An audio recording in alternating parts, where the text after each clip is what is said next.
Africa as you've never seen it before. For the first time, a unique camera and trained observers reveal a new world. Their images may change your view forever. This is the picture you're used to seeing, a herd of wildebeest on the move across the vast, untamed wilderness of the Serengeti. And this, the animal portrayed as the noble king of the beasts, along with his fellow hunting experts, supposedly lording it over their domain.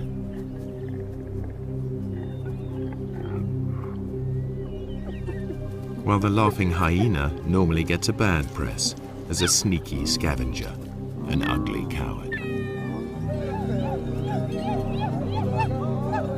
Usually too, humans are kept out of the shot, yet the presence of the Maasai and of their cattle affects the whole balance of nature in this area. Now, the most sensitive low-light camera in the world shows you truer images.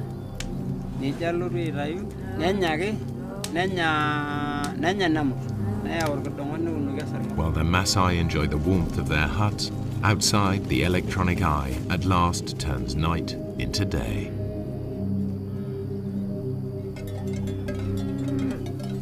In the pitch black, unexpected scenes challenge conventional expectations.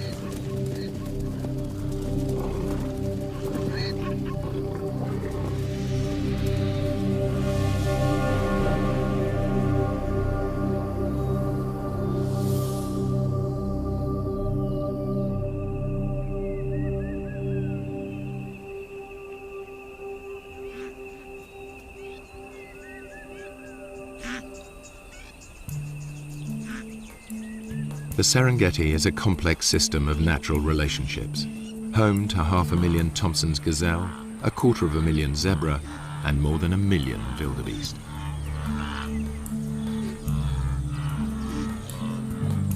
The wildebeest are the stars of the spectacular migrations as they follow the rains to lush grasslands. This is the greatest concentration of game in all Africa.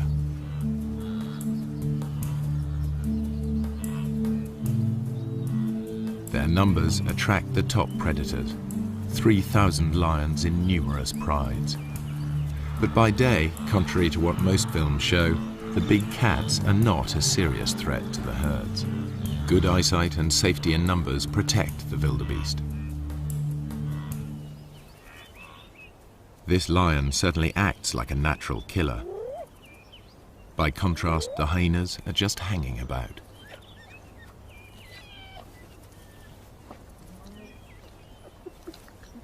In fact, he didn't make the kill. He stole it from more skillful hunters. The blood on their faces proves just who did make the kill.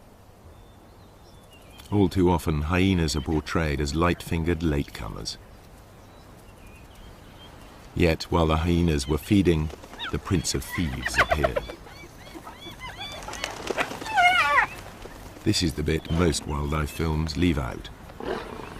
Lions pinch the hyena's prey. Far from scavenging for a living, 9 times out of 10, hyenas make the kill.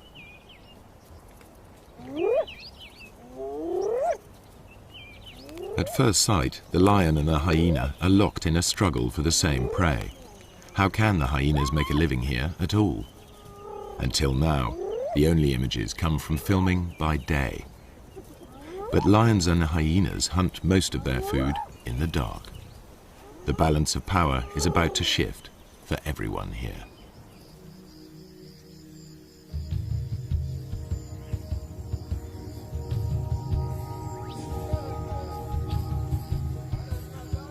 Serengeti straddles the border between Kenya and Tanzania. But the Serengeti plains stretch far beyond the park boundaries, and to the east live the Maasai with their cattle. At dusk, they retire with their herds to the safety of their villages, or bomas.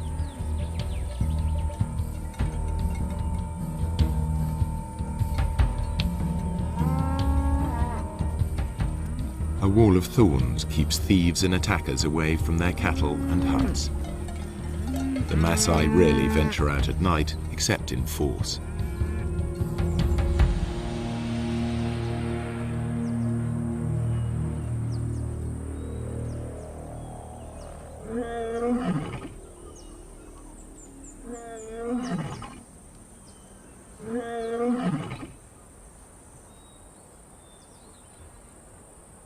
Empty by day, the grazing land suddenly looks rather full, and these cats are not here for a nap.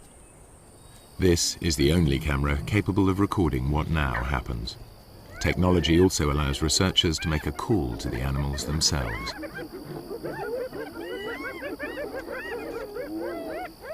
Tom Maddox is counting predators in the Serengeti. He too thought the Maasai land was empty of lions and hyenas, as they're never seen by day. But Tom soon got a shock. Now he prefers to make his observations from the safety of his Land Rover.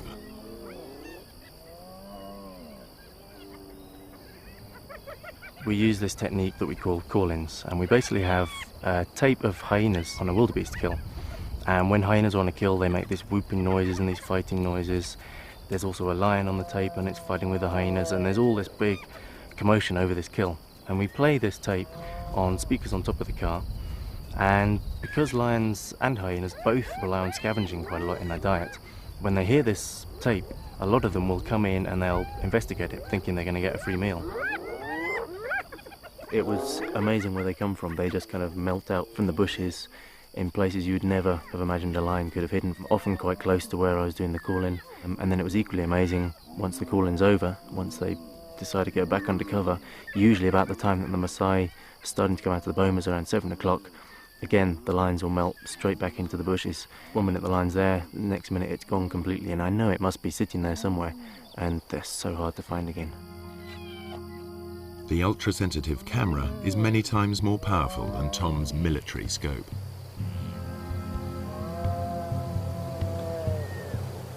Inside the Serengeti you can drive around and you can see hyenas and lions. They're very obvious throughout the day.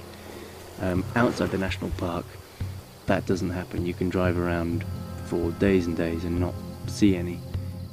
The fact that there are any lions at all on the Maasai's land is surprising.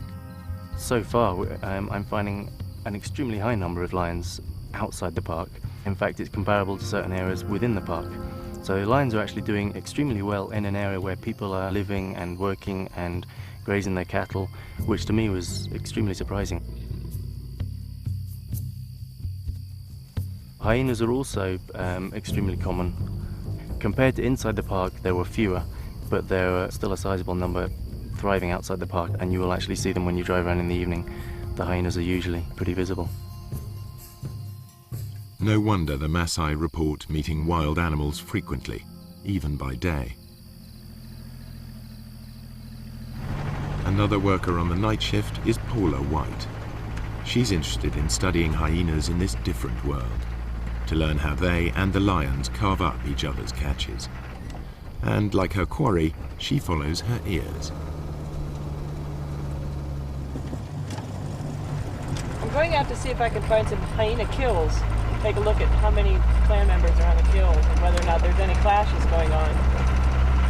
I'll also be looking for lion-hyena interactions because I'm really interested in how the two species interact down here with all the game present, whether or not they're still more likely to steal each other's kills or whether they're more likely to go after a new animal of their own. So what I'd be doing is driving the roads looking for action, and then I'd stop once in a while and listen for sounds of kills, listen for any animals whooping. Sounds travel much further in the cool night air. On a still night, hyenas can hear whooping over 10 kilometers away.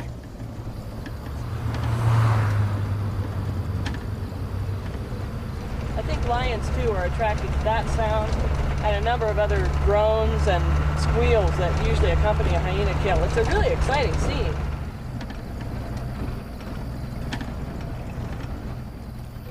There's a hyena running in front of me on the road right now. And the way he's running, I imagine he's going for a kill, so I'm going to stop and listen right now. What Paula and Tom are seeing leads them to rethink the conventional ideas about hyenas and lions at night and day.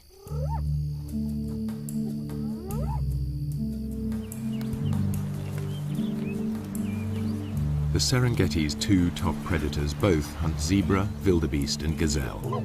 It's a mystery how they survive when they appear to compete for the same prey. Usually in nature, two competitors can't share the same food supply. There simply isn't enough for them both. Yet they both thrive, and although lions and hyenas share the same diet, the two animals are very different. The one thing they have in common is that their societies revolve around the females. Among cats, lions are unique in the way they live together. Most cats are solitary. Lions form small groups, prides. At the heart of each pride are relations, sisters, cousins and aunts. Strange lionesses and their cubs will be attacked.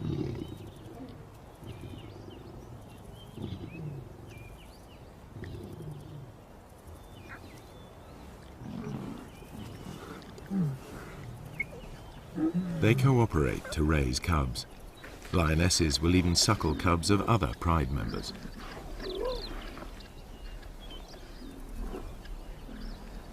In a lion pride, any female leader will have earned her place, unlike hyenas where leadership is largely inherited.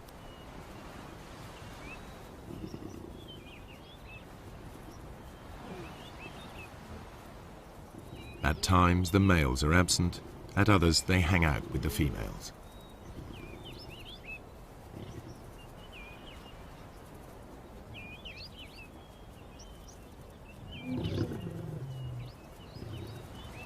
At times they're peaceable, even tender.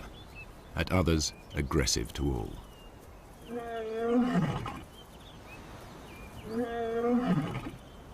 In spite of their smaller size, lionesses not only retaliate, they may even pick fights with the males.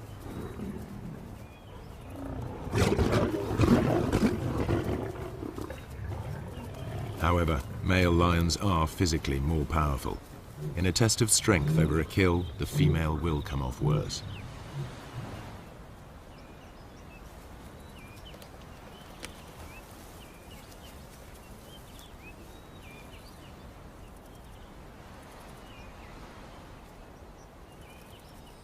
Spotted hyenas live in large clans, averaging 50 or more members.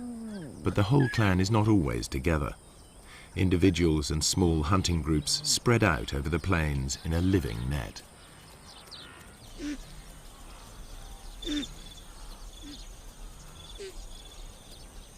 In the Serengeti, hyenas usually make dens in abandoned burrows. Here the cubs are easily hidden from lions and other predators. Litters are small, only one or two.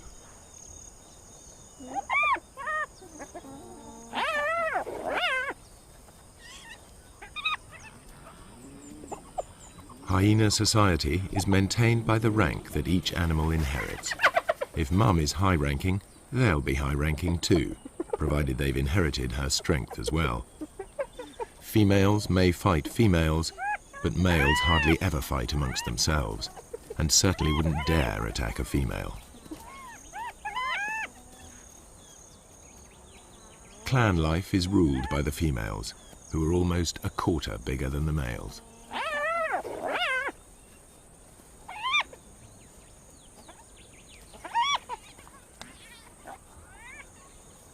The cubs fight in their first days of life, but once they know their place, they're far more likely to play together than to scrap.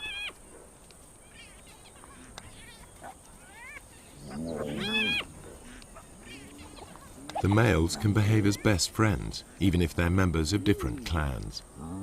Hyenas' behavior is highly complex.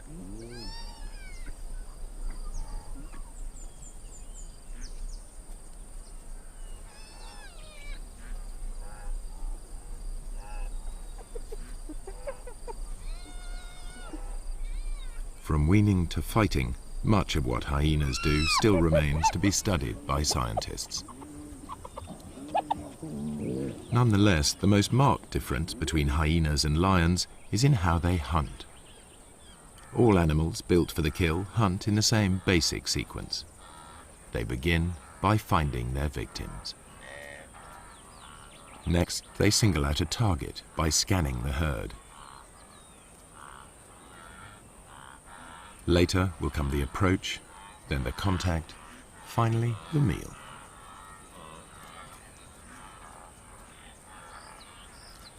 How they hunt differs sharply between hyena and lion. The hyenas get as close as 20 meters in full view of their prey before the herd wheels and flees. The hyenas will try to scatter the wildebeest before singling one out. The Maasai call the hyenas doctors because they can recognize the sick and the weak.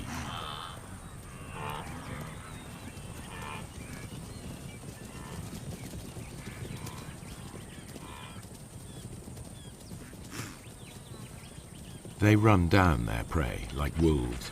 Hyenas are endurance hunters. Chases can last up to 5 kilometers at full speed. Lions can't sustain this. They are sprinters. After the rainy season, much of the Serengeti National Park is a sea of long grass. The lions use it to mask their presence. They approach unseen by careful stalking or occasionally by lying in ambush.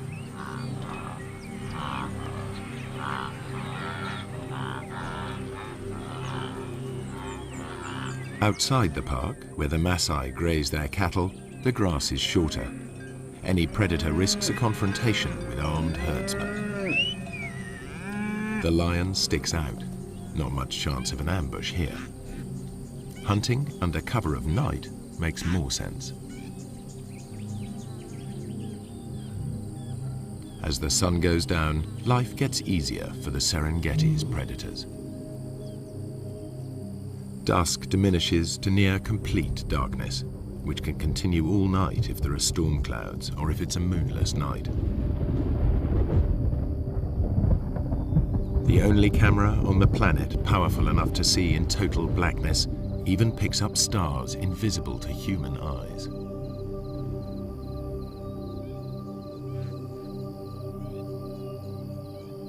Suddenly, the landscape is illuminated as if by searchlight. Even so, humans can still only just pick out shapes. But to the grazing animals, it's as clear as day.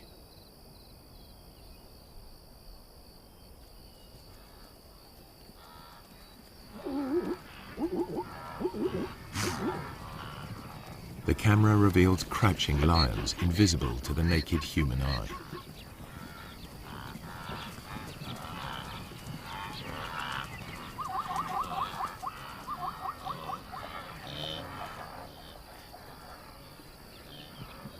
A night ambush could prove more successful.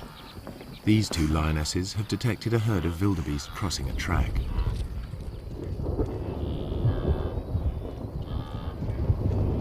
When the moon is up, the lions are limited to the techniques they use by day, stalking and ambushing. But it won't always be so light.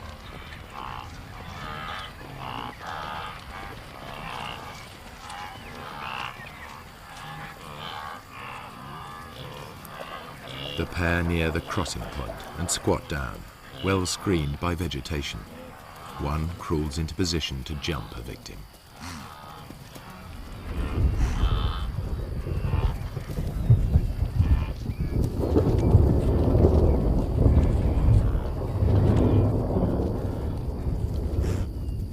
A quick dash and it's soon over.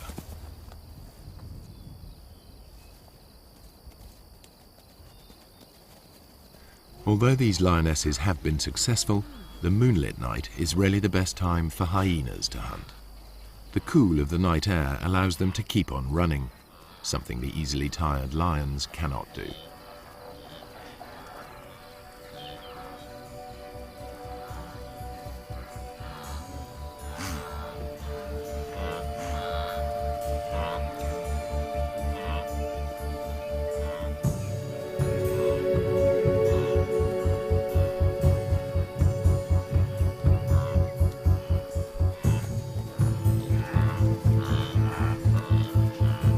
Hyenas' behavior at night is something scientists are increasingly able to observe for themselves.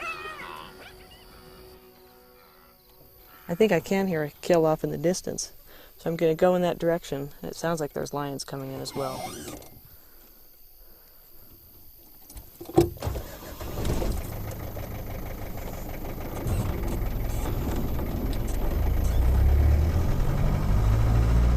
Paula White's night vision goggles work because they and the camera see in the special infrared headlights of her Land Rover. I think the ability to use this sort of invisible light to observe animals, nocturnal animals, in their natural environment is really quite a breakthrough for research. Certainly I didn't begin to see the full range of hyena behaviors until I started coming out at night and using this sort of special equipment. It was very frustrating to me otherwise, because as dusk was falling and my own ability to observe them was ending, I knew that the hyenas were just beginning to wake up and just beginning to start their day, as it were, but I was left out of it. So now, as I'm able to follow them and observe them, I'm seeing things that I've never been able to see before. Now Paula can see in the dark, but it's her hearing that guides her. You often hear hyenas whooping at night, and that can mean any number of things. They're advertising their own location, they're trying to find other clan members. But the one sound that you really associate with a kill is a giggle. And actually that's where the term laughing hyena came from. But that's the sound that I really associate with kills. And it's a thing that other hyenas and lions hone in on as well. So really, driving around like this at night, using this enhanced vision and listening for kills, I'm behaving very much like a hyena, and there's one right now. I can see it going through the grassland.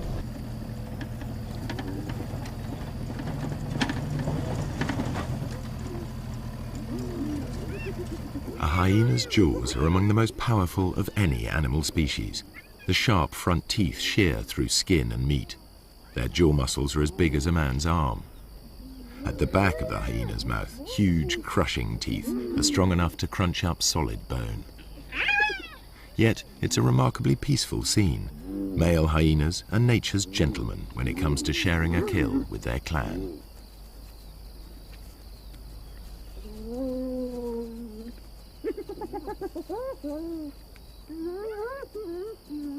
Although the hyenas gulp down their meal, lions arrive in time to take the food from their mouths.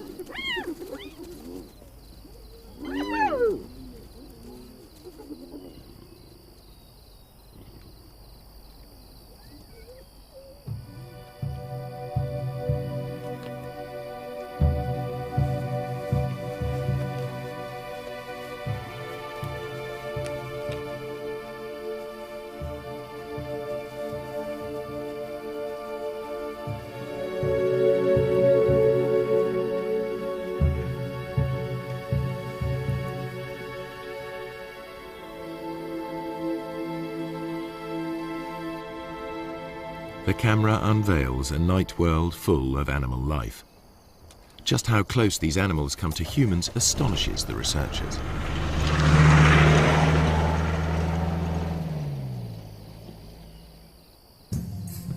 I found a cheetah quite late in the evening. Sometimes the male cheetahs will stay active quite a long time into the night, and so I was following him. It went past dark. It was about 7:30, 8 o'clock in the evening, and he was walking straight up the road, straight towards a Maasai village. And I thought this was going to be fantastic. I was going to see how close cheetahs would get to Maasai villages, and suddenly he went leaping off the road. Onto the road stepped 4 lions. I then carried on following them instead, and they went almost within sight of the village. The village was just over the next hill. Lions will even break into Maasai villages in an attempt to reach the cattle inside. The Maasai mount a defense, but it's dangerous. The balance of power has switched. The nocturnal hunters are in their element.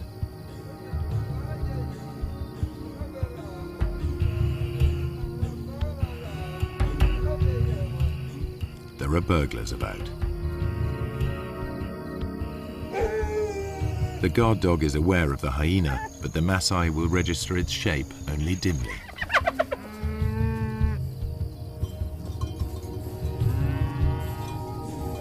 The men must rely on tracks to point them in the right direction.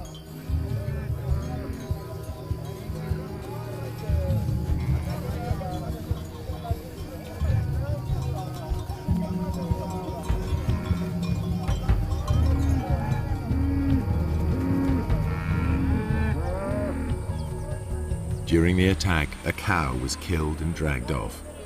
The following morning, the Maasai inspect the corpse. They can easily identify the cause of death. Wringing the neck are distinctive punctures, the suffocating bite of a lion.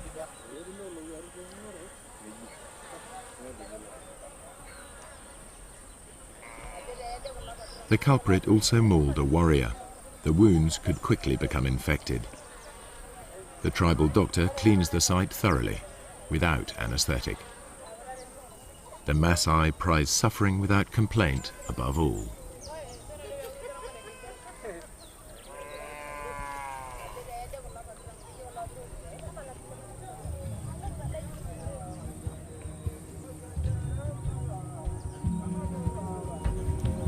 The lion's assault will trigger a deadly surge.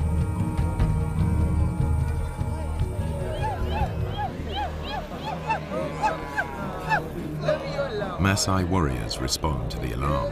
The young unmarried men gather. This is what they've been training for years.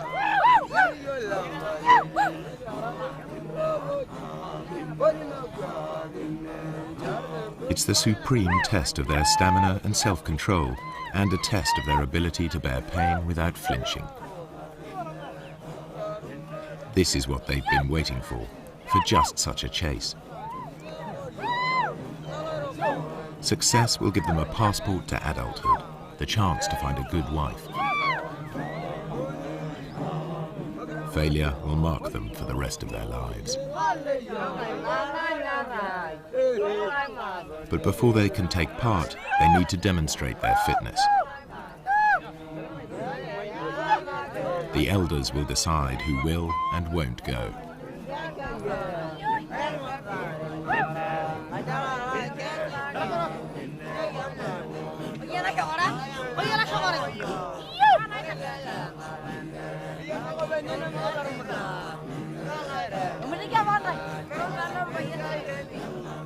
The warrior group arrives at the settlement where the cow is taken.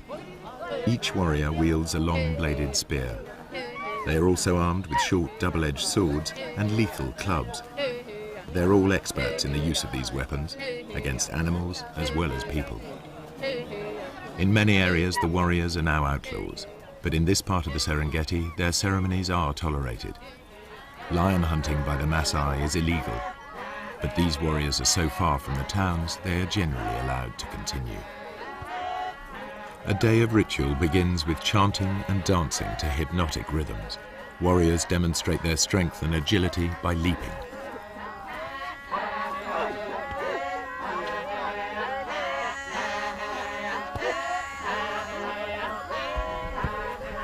Fueled by intoxicating herbal drinks, they dance into the night.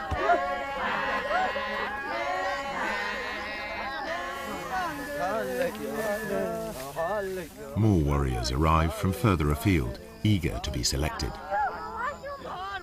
Everyone is in a frenzy of anticipation.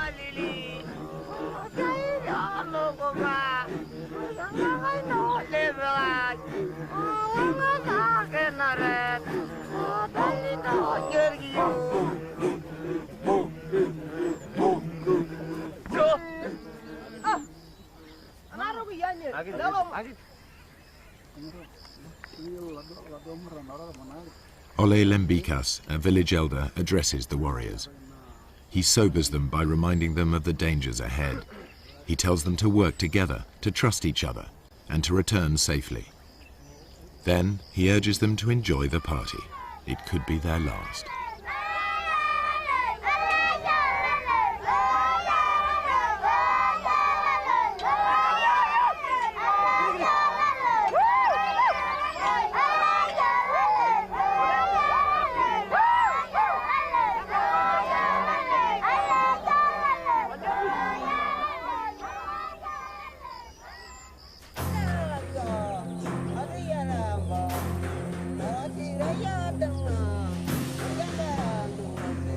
In the morning, two hunts unfold far apart.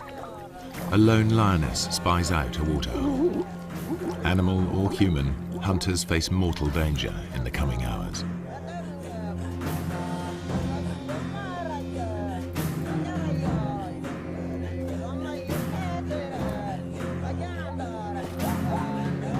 For lions, daytime hunts are the most difficult. For filmmakers, this is when it's easiest to film, so this is the image that's so often repeated. Prey unaware of the lioness hidden in the grass.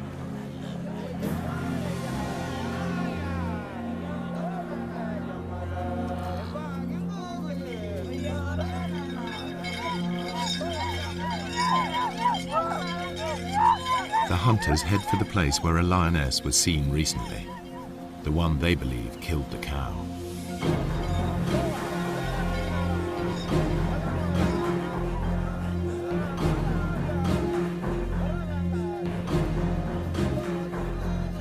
The herds are busy drinking.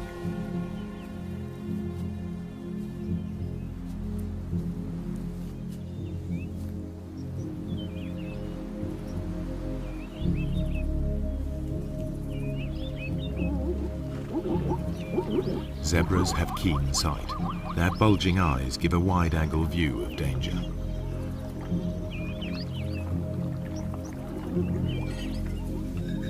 Lions hate and fear Maasai. The bells around the warriors' ankles make it clear to any lions they're coming. The lions on Maasai land will always hide in deep cover. The warriors must flush the beast out into the open. Then they have a chance to tire it out before they come in with their spears. The lioness edges closer.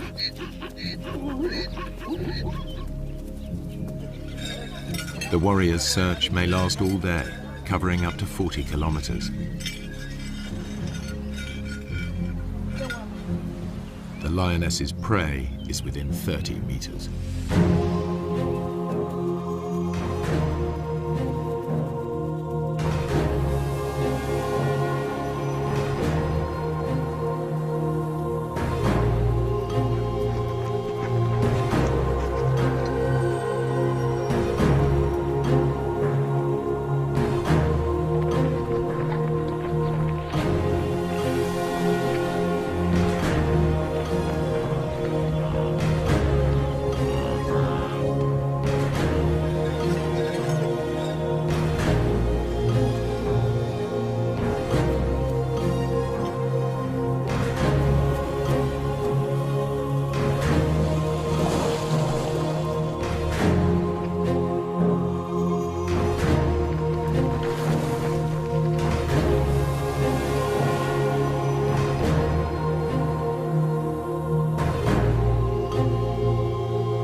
They think it's all over. The warriors head back empty-handed. The lioness returns to collect the cub she left earlier.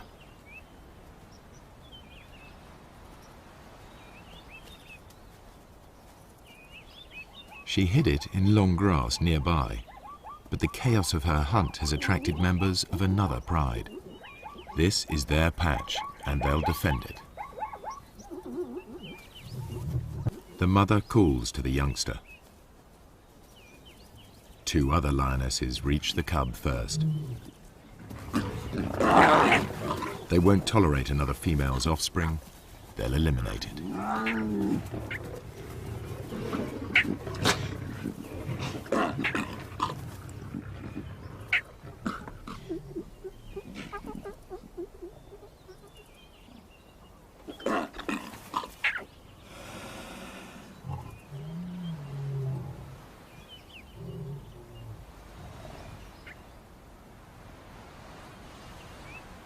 This is not about hunger. The corpse is left to the vultures and hyenas. The mother's life too is under threat. She's no relation. The pride will kill her if she stays.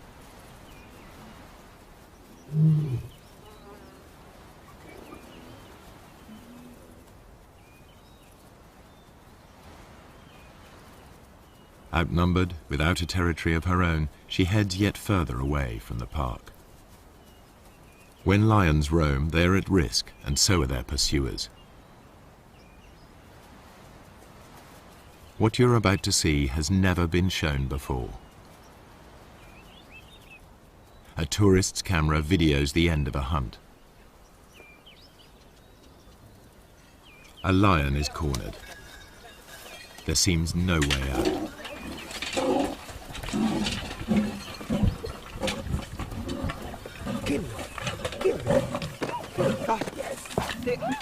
A warrior throws a spear.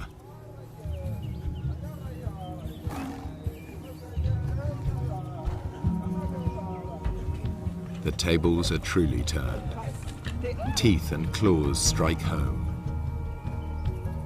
The wounded warrior continues, believing the lioness chose him as the weakest. To overcome his shame, he needs to finish her off. But even warrior pride cannot prevent the injured man collapsing into shock.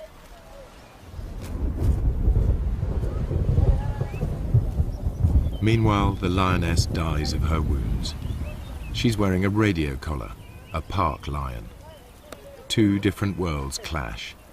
The Maasai collect a trophy, the scientists collect data. Each sees the lion in a different light. It's not a romantic, we like to live with wildlife kind of situation, but they never do something to the extent that if a lion is being a problem, they don't go out and try and kill every single lion that they can find in the entire area. I have great respect for them for tolerating them to such a great degree. In truth, the warriors have made a lethal mistake. The wrong lion has paid the price, and the outcome is nearly fatal for one Maasai.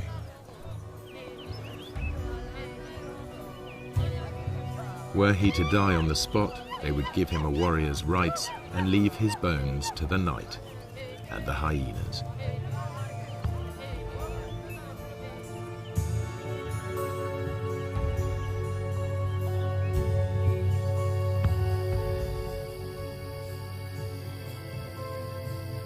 Night is the time of the four-footed hunters. Most hours are clouded over or feebly lit by faint stars.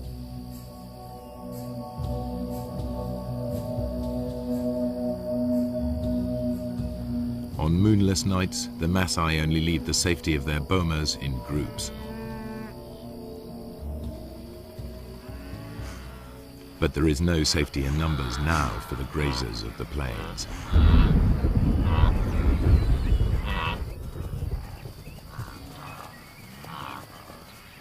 The darkest hours of the night see restless action. Animal hunters are about in numbers never seen during the day. Spooked, the herds of wildebeest, zebra and gazelle burst into panicky runs. They fear lions and hyenas are nearby, but only the camera can see them.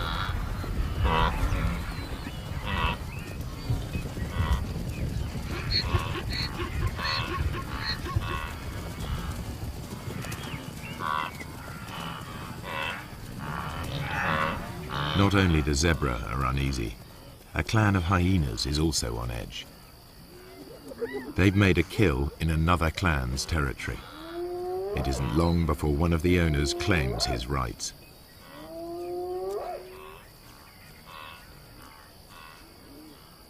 He calls for support from the other residents.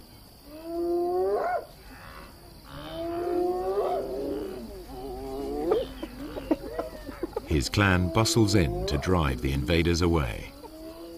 They bolt the meat while they can. Other threats may arrive to challenge them in turn. They remain watchful. This is truly fast food. The invaders will be back to recapture their meat. You can see this clearly in infrared light. But how do the animals see in these conditions? Like all the animals here, their eyes appear to glow. A mirror-like membrane doubles the available light. Then their brains enhance the images, filling in the gaps to see detail more clearly. The newcomers soon return in force. The prize seesaws between them until it's all gone. But with so little light, even their superb night vision is challenged. This is as close as you can get to seeing through their eyes. It gives an idea of how they can operate in this dark world.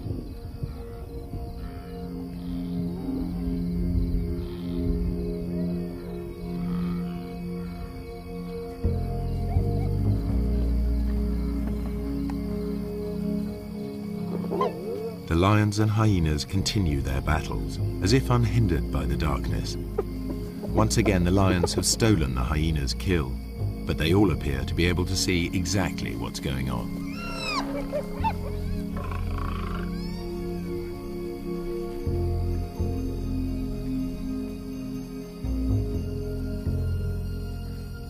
And when the lions go hunting, they do so just as they are. They wander off in the general direction of the sound of herds of animals.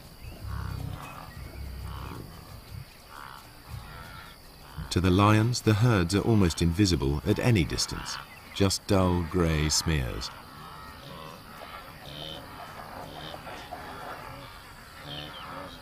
But they can locate the grazers easily by sound and smell.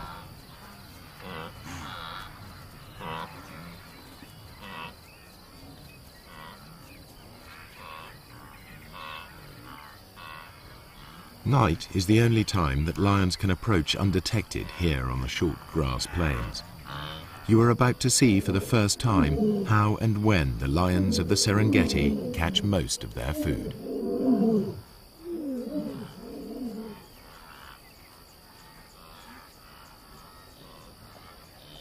A Tommy dips his head to see whether or not he can see danger silhouetted against the sky.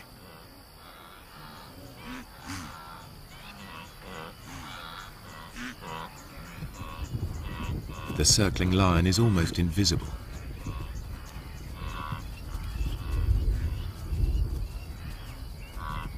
Bathed in infrared light, it stands out.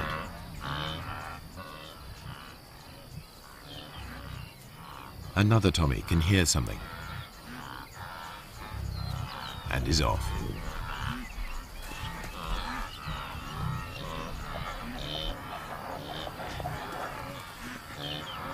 The lion's game plan is always the same. Get close to the herds, then spread out. They don't need to make any effort to hide themselves. Only their footfalls give them away. And because they're unseen, lions are no longer at a disadvantage as they approach their quarry.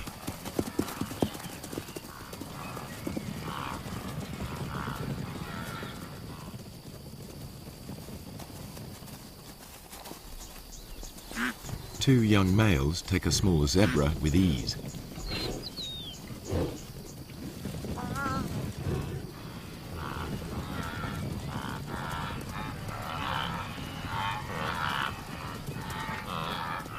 A lioness gives chase. A high kick lets her quarry escape.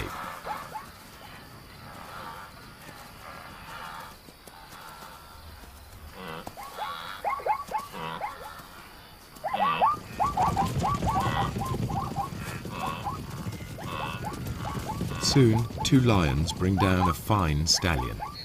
Saber-sharp teeth and meat-hook claws bury themselves into 300 kilos of struggle.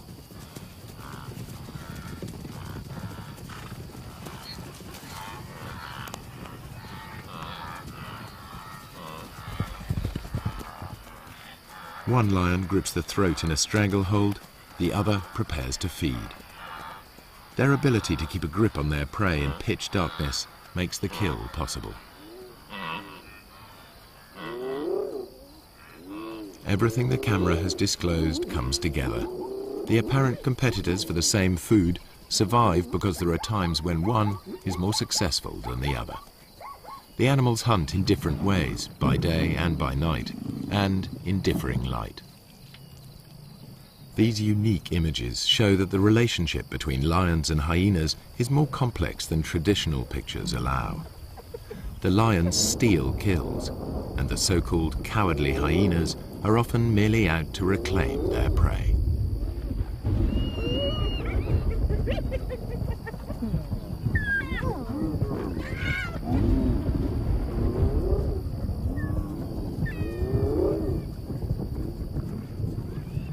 Don't say you've never seen a brave hyena. A thieving male lion is forced to take them on.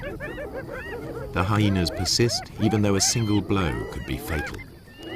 This frequent nighttime behavior has never been recorded before.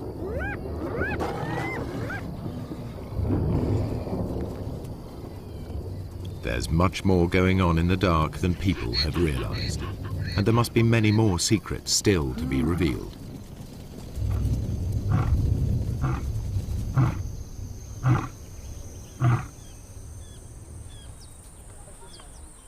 At dawn, the Maasai dismantle the thorns barricading the entries to their bomas. No lions or hyenas are to be seen outside. The killing fields of the night are transformed into places where cattle may safely graze.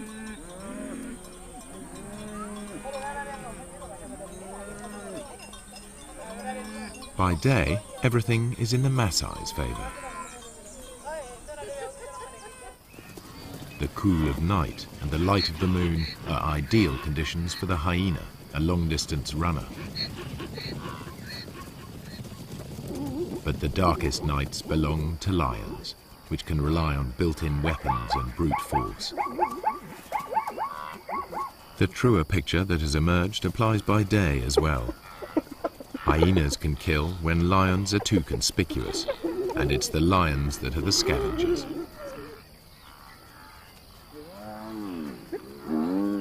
In the end, they don't so much compete as coexist, hunting in different ways and at different times.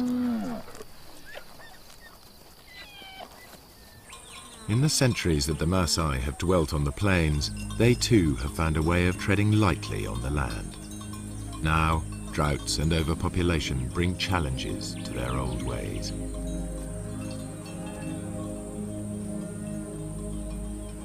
Within a decade, this cattle pasture will be covered with crops.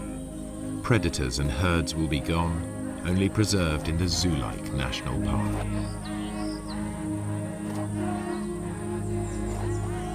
The warriors will step back into history, their culture bartered for bit parts in conservation and tourism. If the Maasai have a vital lesson to teach, it is that lions give meaning and purpose to their lives, worthy adversaries for warriors.